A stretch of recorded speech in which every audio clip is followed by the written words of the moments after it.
Aw ni ce aw ni yantuma aw bisimila DMS TV sanfɛ foli an tan n'u b'an kanubagaw n'a lamɛnbagaw bɛɛ lajɛlen Mali kɔnɔ ani Mali kɔ kan bi ye juma ye juin kalo tile 5 san 2026 aw ka don kibaru ni o wagati selen san'an da se an bi kunnafonibaw ma ni ka olu dɔw tulo kan an bɛ hakilina jigin k'aw bɛ se k'an dɛmɛ ni kunnafoni kan ni na carilen ani k'aw kilinaw di hakilina jara la wale kɔfɛ bi kunnafoniba m'an bolo ni ka olu dɔw tulo kan dɔw bɛ tali kɛ wagati min na i n'a fɔ ko bi min y'an ka Mali fitigilakaw olu cɛsirilen bɛ jamana in fantan naani bɛɛ lajɛlen na ka fɛɛrɛ latigɛ ne yɛrɛ kɔni banbaci walima k'olu si latunu wali min bɛ kɛ sababu min ye an Mali jamana kɔnɔdenw n'a bololafɛnw ka lakana bɛ se ka sabati o ko hukumu yɛrɛ de kɔnɔna ko mɛ kalo tile 20 tɛmɛnen san 2026 opération dugukolo ko théâtre esco hukumu yɛrɛ kɔnɔna min yɛrɛ kɔni an ka Mali fitigilakaw olu taara opération ba dɔ yɛrɛ kɔni kɛ Gao ville yɛrɛ kɔni kɔnɔna na kɔni yala k'a fɔ k'an ka Mali fitigilakaw ka nin opération yɛrɛ kɔni nɔbɔ ka d'a kan opération yɛrɛ kɔni senfɛ ko min ye fitigilakaw k'u sera ka u bolo da maa caman yɛrɛ kɔni ka bisiya bɛ kɛ maa minnu na k'a fɔ k'olu yɛrɛ kɔni banbaci walima o jukɔrɔmadonbaga ko wala banbaci walima o yɛrɛ de kɔni don nka o région kɔnɔna na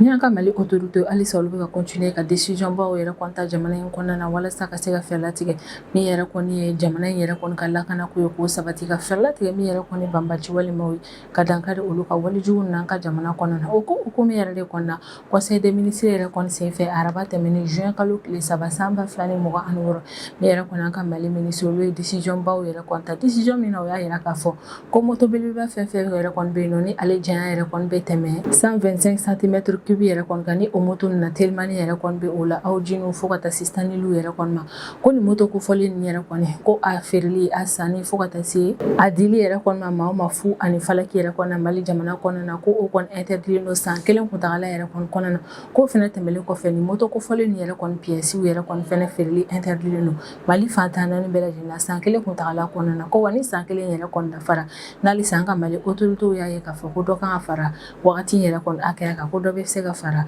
ni ko in yɛrɛ kɔni kuntagala ka jamana in fantan naani bɛɛ lajɛlen na halisa an bɛ to an ka Mali fitigilakaw kan conseil des ministres ko in yɛrɛ kɔni o ko min na min yɛrɛ kɔni kɛra araba tɛmɛnen juin kalo tile 3 san 2026 don kofɔlen na min yɛrɛ kɔni an ka conseil des ministres ma olu kɔni arrêté ministériel dɔ yɛrɛ kɔni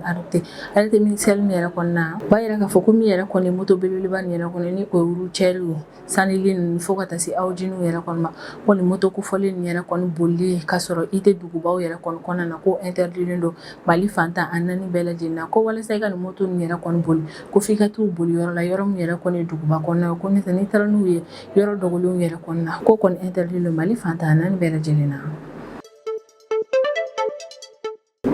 i n'a fɔ a y'a faamu cogo min an ka kunnafoniya nin yɛrɛ kɔnɔna ni arabadonya in na juin kalo tile 3 san 2026 conseil des ministres yɛrɛ kɔni senfɛ min yɛrɛ kɔni an ka Mali ministre olu ye décision camanw yɛrɛ kɔni ta walasa min yɛrɛ kɔni jamana in yɛrɛ kɔni lakana ko ye ka se ka o ko tɔ sinsin kosɛbɛ o ko hukumu de la nin dɔn kofɔlen conseil des ministres yɛrɛ kɔni na min yɛrɛ kɔni an ka Mali autorités ye olu ye décision yɛrɛ kɔni ta ni ka kungo 39 bonya kɔ ka olu bɛɛ lajɛlen yɛrɛ kɔni kɛ an ka Mali fitigilakaw taga yɔrɔ yɛrɛ de kɔni ni kungo kofɔlen nin yɛrɛ kɔni a yirala k'a fɔ ko an bɛ wagati min na i n'a fɔ ko bi ka interdilen yɛrɛ kɔni don civil ka taa nin kungo nin kɔnɔna na ko ɲɛtɛ n'i kɔni sera yen nɔ yɛrɛ kɔni a b'i komi i kɛra civil le an ka Mali fitigilakaw bolo k'i bɛ se ka t'i yɛrɛ di saya yɛrɛ kɔnɔna n'i donna nin kungo kɔnɔna na an ka Mali autorités kɔni ye décision min ta ta kun de walasa ka banbaci walima o si latunu ka d'a kan bɛɛ lajɛlen y'a faamu k'a fɔ ko nin wagati in na ko min yɛrɛ kɔni kungo kɔnɔnaw ye k'o kɔni banbaci walima o dogo yɔrɔ de ye Mali in kɔnɔna na an bɛ wagati min na i n'a fɔ ko bi a bɛ n'a fɔ min yɛrɛ kɔni ye fɔɲɔgɔnkɔ yɛrɛ kɔni o bɛ Donald Trump ni o ye États-Unis jamana ma ale ni Benjamin Netanyahu ɲɔgɔn cɛ la ni o ye Israël premier ministre yɛrɛ kɔni ka d'a kan araba tɛmɛnen juin kalo tile 3 san 2026 interview dɔ yɛrɛ kɔni senfɛ min yɛrɛ kɔni Donald Trump n'o ye États-Unis jamana ma ale kɔni y'a yira k'a fɔ ko don tɛmɛnenw na ko téléphone na kuma dɔ yɛrɛ kɔni tɛmɛna ale ni Benjamin Netanyahu yɛrɛ kɔni ɲɔgɔn cɛ ko téléphone na kuma yɛrɛ kɔni k'ale ni maa kofɔlen yɛrɛ kɔni kɛla ka d'a kan k'u tɛ ka se ka bɛn Israël ni Liban ka ko in yɛrɛ kɔni na o wale in yɛrɛ kɔni kɔfɛ min yɛrɛ kɔni Benjamin Netanyahu ni ale de Israël premier ministre ale kɔni fɛnɛ interview dɔ kɛ interview min kɔnɔna na a y'a yira k'a fɔ ko nin fɔɲɔgɔnkɔ min yɛrɛ kɔni tɛmɛnen filɛ nin ye ale ni Donald Trump yɛrɛ kɔni ɲɔgɔn cɛ la ko o tɛ koba yɛrɛ kɔni ka d'a kan ko kuma caman ale ni Donald Trump o kɔni bɛ se ka fɔɲɔgɔnkɔ ko dɔw yɛrɛ kɔni na ko nka heure damadɔni o kɔfɛ dɔrɔn u bɛ tila ka ɲɛ u ka ko la ko yɛrɛ de kɔni ale tɛ jɔrɔ ni nin fɔɲɔgɔnkɔ in ye nin kunnafoniba de bɛ an bolo kɔrɔ bi an bɛna minnu walawala aw ye bidon kibaru kɔnɔna na Ni an ka Mali fintigilakaw an bɛ wagati min na i n'a fɔ ko bi olu kɔni cɛsirilen bɛ jamana in fantan a 4 bɛɛ lajɛlen na opération yɛrɛ kɔni kɛli la walasa ka se ka banbaaci walima o si latunu wale min bɛ kɛ sababu min yɛrɛ kɔni an Mali jamana kɔnɔdenw na bololafɛnw a ka lakana bɛ se ka sabati an sigiyɔrɔ la o ko hukumu yɛrɛ de kɔnɔna ko opération dugukolo ko yɛrɛ kɔni ka théâtre Esco hukumu yɛrɛ kɔnɔna ko mai kalo tile 20 tɛmɛnen san 2026 ni yɛrɛ kɔni an ka Mali fintigilakaw k'u taara opération kɛrɛnkɛrɛnnen dɔ yɛrɛ kɔni kɛ Gao-ville kɔnɔna na a yɛrɛla k'a fɔ k'an ka Mali fintigilakaw taara ni opération min yɛrɛ kɔni kɛ Gao-ville yɛrɛ kɔni kɔnɔna na opération yɛrɛ kɔni kɛ kun de walasa ka se ka Gao région lakana sabati ka banbaaci walima o kɛlɛli ka bɔ ni région yɛrɛ kɔni kɔnɔna na ale ni réseau minnu yɛrɛ kɔni bɛ Gao région kɔnɔna na n'olu bɛ banbaaci walima o jukɔrɔmadonni minɛw ale ni wariw yɛrɛ kɔni ka fɛɛrɛ latigɛ ni ka o réseau ni yɛrɛ kɔni ci ka bɔ Gao région yɛrɛ kɔni kɔnɔna na wali min bɛ kɛ sababu ni ka Gao yɛrɛ kɔni sanuya ni maa min yɛrɛ kɔni ka ko kɔlɔlɔw ma an ka Mali fintigilakaw yɛrɛ kɔni ka kɔrɔfɔ la k'u taara ni opération min yɛrɛ kɔni kɛ Gao région yɛrɛ kɔni kɔnɔna na ko opération yɛrɛ kɔni senfɛ k'u sera ka u bolo da maa caman kan u bɛ ka bisigiya maa minnu na k'a fɔ ko banbaaci walima o jukɔrɔmadonbaga don ni logistique ale ni wariw ye ko opération yɛrɛ kɔni senfɛ min y'an ka Mali fintigilakaw taara contrôle yɛrɛ kɔni fɛnɛ kɛ ni maa minɛlen ninnu yɛrɛ kɔni fɛ yen nɔ ko contrôle min yɛrɛ kɔni kɛra ni maa minɛlen ninnu yɛrɛ kɔni fɛ yen nɔ o fɛnɛ kɛra sababu ye n'an ka Mali fintigilakaw sera ka u bolo da carte ɲinina caman kan wa bolo sera ka da sefa wari miliyɔn caman yɛrɛ kɔni fɛnɛ kan ni maa min yɛrɛ kɔni bolo u ka sokɔnɔnaw la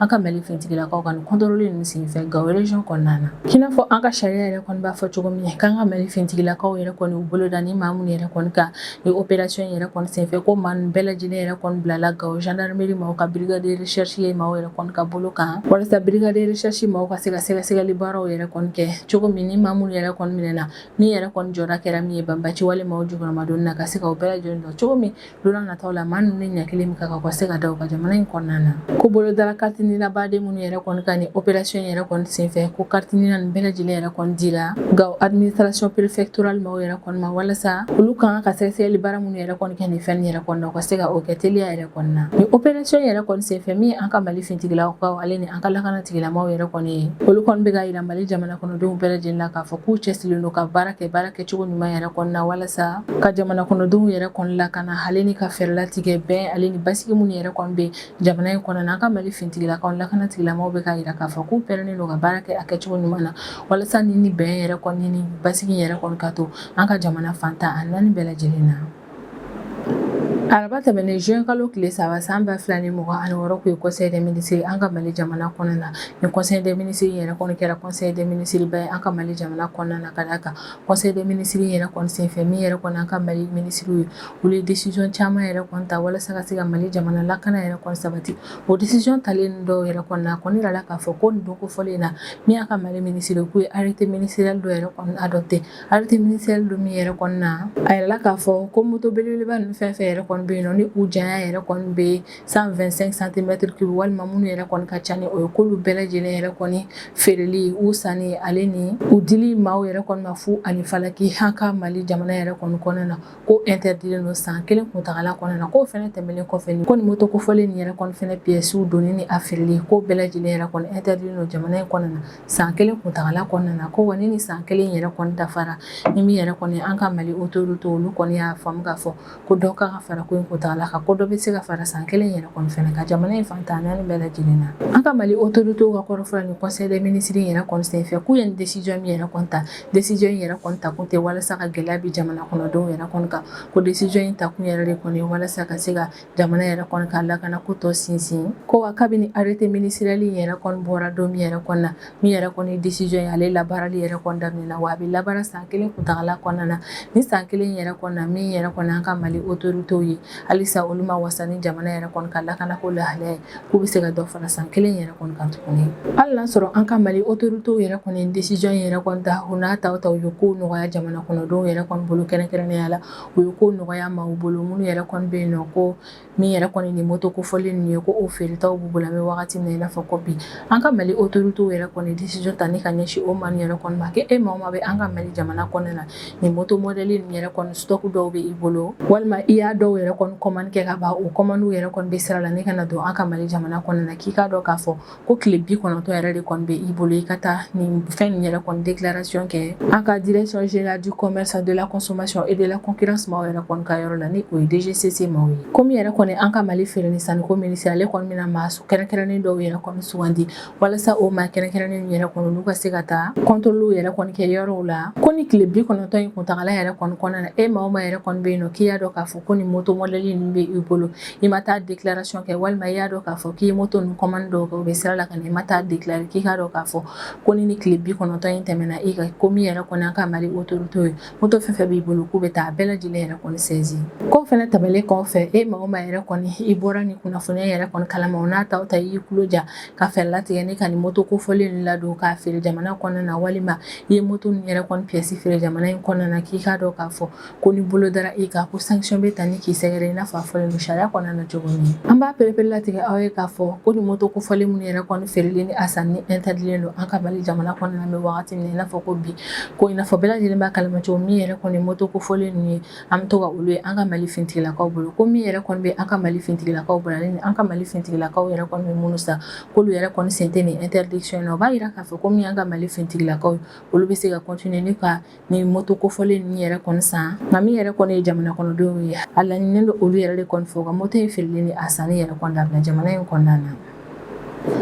halisa an bɛ to an ka araba tɛmɛnen juin kalo tile 3 san 2026 conseil des ministres ko hukumu na i n'a fɔ n y'a fɔ ye cogo min min yɛrɛ kɔni ye nin don kofɔlen conseil des ministres yɛrɛ kɔni min yɛrɛ kɔni an ka Mali autorité olu ye décision caman yɛrɛ kɔni ta jamana lakana sabatili ko kunkan ko yɛrɛ kɔni kan o décision dɔw yɛrɛ kɔni na arrêté ministériel dɔw yɛrɛ kɔni taara don kofɔlen kelen na arrêté ministériel min yɛrɛ kɔni na an ka Mali ministre b'a da jamana kɔnɔdenw bɛɛ lajɛlen kulo kan k'a fɔ ko moto belebeleba fɛn fɛn yɛrɛ kɔni bɛ an ka jamana kɔnɔna na ni ale kɔni jɛnya bɛ 125 mètres cubes walima a bɛ o yɛrɛ kɔni sanfɛ ko o moto ni yɛrɛ kɔni boli yɛrɛ kɔni interdilen don an ka jamana localité isolélenw na ko n'a bɔra duguba kɔnɔnaw yɛrɛ kɔni na ko ni moto ni yɛrɛ kɔni man kan tɛ ka boli yɔrɔ isolélenw na jamana in fan si la an ka Mali autorité kɔni y'a yira k'a fɔ ko nin décision min yɛrɛ kɔni ta ko décision yɛrɛ kɔni bɛ tali kɛ opération dugukolo ko hukumu yɛrɛ de kɔni na ko wa décision yɛrɛ kɔni taara an ka ministre camanw yɛrɛ de kɔni fɛ ni olu ye Lafasali kiriko ministre ministre de l'administration territoriale fo ka taa se lakana ko ministre ale ni transport ko ministre yɛrɛ de kɔni ma olu bɛɛ lajɛlen yɛrɛ de kɔni farala ɲɔgɔn kan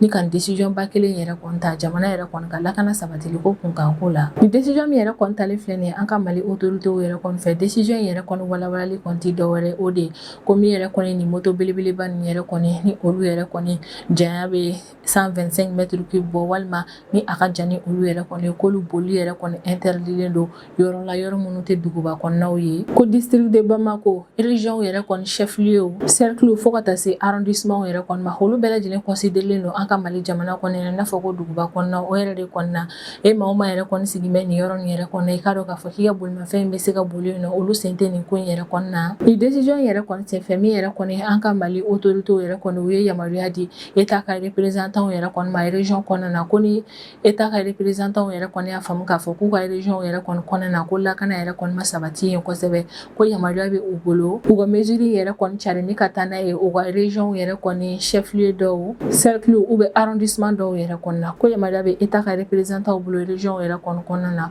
u ka mesure yɛrɛ kɔni cari ni ka taa se nin yɔrɔ nin bɛɛ lajɛlen na hali n'a sɔrɔ olu t'a la an bɛ wagati min na i n'a fɔ ko bi k'an bɛ wagati min na i n'a fɔ ko bi opération dugukolo ko commandant police nationale responsable fo ka taa se gendarmerie nationale responsable yɛrɛ kɔni ma k'a laɲininen don olu de fɛ u ka décision bɛɛ lajɛlen yɛrɛ kɔni ta walasa nin mesure min yɛrɛ kɔni talen filɛ nin ye an ka ministre yɛrɛ kɔni fɛ décision yɛrɛ kɔni ka labato Mali fantan a naani bɛɛ lajɛlen la ni yɔrɔ in yɛrɛ kɔni na an b'a perepere latigɛ aw ye k'a fɔ ko ni moto belebeleba yɛrɛ kɔni bɛ i bolo k'i k'a dɔn k'a fɔ k'i bɛ se k'a boli ka dan yɔrɔ hakɛya dɔ de la an ka Mali jamana kɔnɔna ni o yɔrɔ nin yɛrɛ kɔni duguba kɔnɔnaw ye yɔrɔ fɛn fɛn yɛrɛ kɔni isolé don k'a ka jan duguba kɔnɔnaw yɛrɛ kɔnɔna na k'a dɔn k'a fɔ ko aw ka bolimafɛn tɛ se ka boli o yɔrɔ ninnu na i n'a fɔ a y'a faamu cogo min an ka bi kunnafoniyaw yɛrɛ kɔnɔna na ni juin kalo tile 3 tɛmɛnen san 2026 ni o bɛnna conseil des ministres ma an ka Mali jamana kɔnɔna na min an ka ministre olu kɔni décision caman ta jamana ka lakana ko sinsinli kun ka ko yɛrɛ kɔni ka ko in bɛɛ lajɛlen kɛ kun de walasa min yɛrɛ kɔni ye jamana kɔnɔdenw n'u bolofɛnw olu ka lakana ka se ka sabati min fɛnɛ ye banbaci walebaw ye ka olu kɛlɛ o ko hukumu de la walasa ka se ka fɛɛrɛ latigɛ min yɛrɛ kɔni kungo kɔnɔna olu kana na kɛ banbaci walemaw daga sigiyɔrɔ ye bilen min yɛrɛ kɔni an ka Mali autorité yɛrɛ kɔni ni conseil des ministres sen fɛ u bɛ arrêté ministériel dɔ yɛrɛ kɔnta arrêté ministériel min yɛrɛ kɔni na u bɛ ɲɛtagaba yɛrɛ de kɔni sɔrɔ jamana yɛrɛ kɔni ka fɛrɛlatigɛ la walasa jamana fantan naani bɛɛ lajɛlen ka se ka kɛ jamana kɔnɔdenw ta ye ko an ka ministre 6 yɛrɛ de kɔni jɛra ɲɔgɔn fɛ ni ka décision ta ni o ministre ni yɛrɛ kɔni la lafasali ye kiriko administration territoriale fo ka taa se lakanako ministre yɛrɛ kɔni ma olu kɔni bɛɛ lajɛlen yɛrɛ de kɔni farala ɲɔgɔn kan ni ka décision bakuruba kelen yɛrɛ kɔni ta ni ka ɲɛsin an ka jamana kungo kɔnɔna dɔw ma u ye décision yɛrɛ kɔni ta ni ka an ka jamana kungo kɔnɔna dɔw yɛrɛ kɔni sugandi ka olu kɛ yɔrɔw ye yɔrɔ min yɛrɛ kɔni na jamana kɔnɔdenw yɛrɛ kɔni interdilen don ni ka se yen nɔ n'a bɔra fintigilakaw yɛrɛ kɔni na min yɛrɛ kɔni ye population civile ye olu man ka tɛ ka yen ni kungo kɔnɔna ninnu na bilen ni décision kura min taara an ka Mali ministre yɛrɛ kɔni fɛ décision yɛrɛ kɔni bɛ tali kɛ an ka Mali autorité yɛrɛ kɔni ka fɛrɛlatigɛ la n'u ye opération militaire kura min yɛrɛ kɔni sigi sen kan ni o ye opération dugukoloko ye u bɛ fɛ ka fɛrɛlatigɛ ni ka olu cari ka taa se an ka kungo kɔnɔnaw bɛɛ lajɛlen yɛrɛ kɔni ma wa décision yɛrɛ kɔni tali o bɛ kɛ sababu ye ni ka opération dugukoloko ma ka baara de nɔgɔya jamana in kɔnɔna na an ka Mali autorité yɛrɛ kɔni ka kɔrɔfɔ la k'u ye décision min yɛrɛ kɔni ta ko décision yɛrɛ kɔni kun kan ka ta wajibiya yɛrɛ de kɔni na ko décision yɛrɛ kɔni ma ta min yɛrɛ kɔni ye jamana yɛrɛ kɔni ka lakanako ye k'o tɛ se ka sinsin kosɛbɛ ni arrêté ministériel yɛrɛ kɔni kɔnɔna na article 2 min yɛrɛ kɔni bɛ yen nɔ o b'a pereperelatigɛ jamana kɔnɔdenw ye k'a fɔ ko zone kɛrɛnkɛrɛnnen dɔw yɛrɛ kɔni tɔgɔ fɔlen don ni article yɛrɛ kɔni kɔnɔna na o zone yɛrɛ kɔni an bɛ wagati min na i n'a fɔ ko bi ko zone nin yɛrɛ kɔni kɔnɔna na min yɛrɛ kɔni ye banbaci walemaw ye olu kɛmɛ ni ka t'u dagasigiyɔrɔ n'u dogoyɔrɔw yɛrɛ kɔni kɛ yen nɔ ko walasa ka se ka dankari banbaci walemaw ka dagasigiyɔrɔ ale ni u ka dogoliko in yɛrɛ kɔnɔna ni kungo kɔnɔna ninnu na wale min bɛ kɛ sababu ye ni ka dankari nin guerre asymétrique in yɛrɛ kɔnɔna min yɛrɛ kɔni an ka Mali autorité olu ye décision min ta décision yɛrɛ kɔni b'a yira k'a fɔ k'an bɛ wagati min na i n'a fɔ ko bi ko kungo kɔnɔnaw yɛrɛ kɔnɔna ko fanga bɛ an ka Mali fintigilakaw dɔrɔn de bolo ko min yɛrɛ kɔni an ka état major général des armées yɛrɛ kɔni yamaruya yɛrɛ kɔni bɛ ale bolo a mana maa fɛn fɛn yɛrɛ kɔni nin kungo kɔnɔna in na a bɛ se ka farapu kɛ ni ka ɲɛsin olu bɛɛ lajɛlen yɛrɛ kɔni ma ka olu yɛrɛ kɔni faga ko wale yɛrɛ kɔni b'a yira k'a fɔ k'e civil o civil i kɔni taara nin zone kofɔlen nin na k'i k'a dɔn k'a fɔ k'i bɛ se ka t'i yɛrɛ di saya ma ka d'a kan yamaruya dilen don an ka Mali fintigilakaw ma ko n'u ye maa yɛrɛ kɔni nin kungo kɔnɔna ninnu yɛrɛ kɔnɔna ko yamaruya bɛ u bolo k'o tigilamɔgɔ yɛrɛ kɔni faga k'an bɛ wagati min na i n'a fɔ ko bi ko nin kungo kofɔlen nin yɛrɛ kɔni walasa i ka se ka taa yen nɔ yɛrɛ kɔni f'i ka a yamaruya kɛrɛnkɛrɛnnen yɛrɛ kɔni ɲini an ka autorité militaire yɛrɛ kɔni fɛ ko wa i bɛna taa yamaruya yɛrɛ kɔni di autorité militaire locale min yɛrɛ kɔni ma fo min yɛrɛ kɔni chef d'état major général des armées yɛrɛ kɔni ale ka o tigi de sugandi k'o bɛ se ka yamaruya di maaw yɛrɛ kɔni ma ko n'o tɛ n'i yɛrɛ kɔni taara ka sɔrɔ yamaruya t'i bolo i k'a dɔn k'a fɔ ko farabu bɛ se ka i sɔrɔ nin kungo kɔnɔna nin na ka d'a kan min an ka Mali fintigilakaw olu kɔni ka jate la nin wagati in na civil man ka tɛ ka ye nin yɔrɔ kofɔlen na ni maa yɛrɛ kɔni yira yen nɔ o b'a yira k'a fɔ k'e ye banbaci wale maa de ko an ka Mali jamana kɔnɔna na baarakɛyɔrɔ kɛrɛnkɛrɛnnen maa dɔw yɛrɛ kɔni bɛ yen nɔ min yɛrɛ kɔni autorité militaire ale bɛ se ka yamaruya di olu ma ni ka don nin kungo kɔnɔna na o maa yɛrɛ kɔni jɔn o ye douane maaw eaux et forêts fintigilakaw fo ka taa se lakana tigilamɔgɔw yɛrɛ kɔni ma ko min yɛrɛ kɔni ye an ka autorité militaire yɛrɛ kɔni ale bɛ se ka yamaruya di ninnu yɛrɛ kɔni ma n'a ye ordre di ninnu ma olu yɛrɛ kɔni bɛ se ka don kungo yɛrɛ kɔni kɔnɔna ka sɔrɔ baasi foyi t'a la ko bakurubaya la kungo 39 ani parc national yɛrɛ kɔni k'olu bɛɛ lajɛlen yɛrɛ de kɔni sen donnen don nin décision in na ko wa nin yɔrɔ nin yɛrɛ kɔni tilalen don an ka jamana fantan a naani bɛɛ lajɛlen la ko wale b'a yira k'a fɔ k'an bɛ wagati min na i n'a fɔ ko bi nin zone kofɔlen nin yɛrɛ kɔni olu kɛn bɛ kɛlɛkɛyɔrɔw de ye kɛlɛkɛyɔrɔ minnu yɛrɛ kɔni interdilen don population civile yɛrɛ kɔni o b'a yira k'a fɔ ko civil man ka tɛ ka taa nin yɔrɔ ninnu na bilen ni kungo 39 ni parc national ninnu yɛrɛ kɔni na a yirala k'a fɔ ko kungoba minnu yɛrɛ kɔni bɛ a la ni olu dɔnnen don kosɛbɛ o kɔni ye faya kungo ni o bɛ zantigila localité la lɛmɔ mandɛng ni o bɛ faraba fo ka taa se kene bawule ale ni bosofalani ni yɛrɛ kɔni bɛ negela localité yɛrɛ kɔni na olu kungo bɛɛ lajɛlen b'a a la ni o yɔrɔ nin yɛrɛ kɔni ka surun kosɛbɛ an ka Bamako yɛrɛ kɔni na ko an ka jamana ouest yan fanfɛla ni a sud yan fanfɛla yɛrɛ kɔni fɛnɛ sen bɛ nin décision yɛrɛ kɔni na ni Kekɔrɔ kungo ni o bɛ Buguni région kɔnɔna na ale b'a la Farako kungo ni o bɛ Sikaso région kɔnɔna na Bukuli Bawule parc national ale ni Falembe kungo ni o kɔni bɛ Kayi région kɔnɔna na k'olu bɛɛ lajɛlen yɛrɛ kɔni fɛnɛ sen bɛ nin ko in na ko an ka jamana camancɛ yan fanfɛla ni a kɔrɔ yan fanfɛla k'olu fɛnɛ yɛrɛ kɔni bɛ yɔrɔ dɔw bɛ nin décision in na ni o yɔrɔ dɔw ye Wagadu kungoba ye ni o bɛ Nara Fayira kungo ni o bɛ Segu Sosebugu kungo ni o bɛ Masina ale ni Tangadɛrɛ kungo ni o bɛ Gundam localité yɛrɛ de kɔnɔna na ko fɛnɛ tɛmɛlen yɛrɛ kɔni kɔfɛ k'ale yɔrɔ privé dɔw yɛrɛ kɔni bɛ yen nɔ n'a bɔra Bakari Togola yɛrɛ kɔni ka kungo privé yɛrɛ kɔnɔna ko n'a bɔra o yɛrɛ kɔnɔna ko domaine privé caman yɛrɛ kɔni fɛnɛ bɛ a la k'olu yɛrɛ kɔni bɛɛ lajɛlen yɛrɛ kɔni faran bɛ yɔrɔw kan yɔrɔ minnu yɛrɛ kɔni interdilen don civil la mɛ wagati min na i n'a fɔ fɔ bi an kɔni bɛ wagati min na i n'a fɔ ko bi min yɛrɛ kɔni haka Mali autorité olu kɔni kɛ mɛ ni ka décision in ta jamana yɛrɛ kɔni ka lakana ko sinsinlen ko hukumu yɛrɛ de kɔnɔna o yɛrɛ de kɔnɔna an b'a laɲini jamana kɔnɔdenw bɛɛ lajɛlen yɛrɛ kɔni fɛ an k'a ɲɛɲini ka nin kungo kofɔlen nin yɛrɛ kɔni dɔn kosɛbɛ minnu interdit don jamana kɔnɔdenw yɛrɛ kɔnɔna walasa fili kana n'an sɔrɔ ka taa nin kungo kofɔlen ninnu na ka d'a kan ni maa o maa yɛrɛ kɔni taara nin kungo kofɔlen na mɛ wagati min na i n'a fɔ ko bi i k'a dɔn k'a fɔ k'i bɛ se ka taa i yɛrɛ di fagali yɛrɛ kɔni ma ka d'a kan yamaruya bɛ an ka fintigilakaw yɛrɛ kɔni bolo n'u ye maa o maa ye kungo ninnu kɔnɔna na u ka faraku kɛ ni ka ɲɛsin o tigiw ma ka d'a kan bɛn kɛra kan k'a fɔ ko civil man kan tɛ ka se nin yɔrɔ in na o de la ni maa o maa yɛrɛ kɔni yɛrɛ yɔrɔ kɔfɔlen in na i bɛ considérer i n'a fɔ banbaci walima ne bɛ dasigi an ka bidon kibaru la an b'an kanubaga n'a lamɛnbagaw bɛɛ lajɛlen fo Mali kɔnɔ ani Mali kɔ kan an bɛ hakili lajigin k'aw bɛ se k'an dɛmɛ ni kunnafoniya ni kanni n'a carili ani k'aw hakilinaw di hakilina jɔyɔrɔ la wale kɔfɛ an b'a fɔ yan ko k'an bɛn a ɲɔgɔnna wɛrɛ ma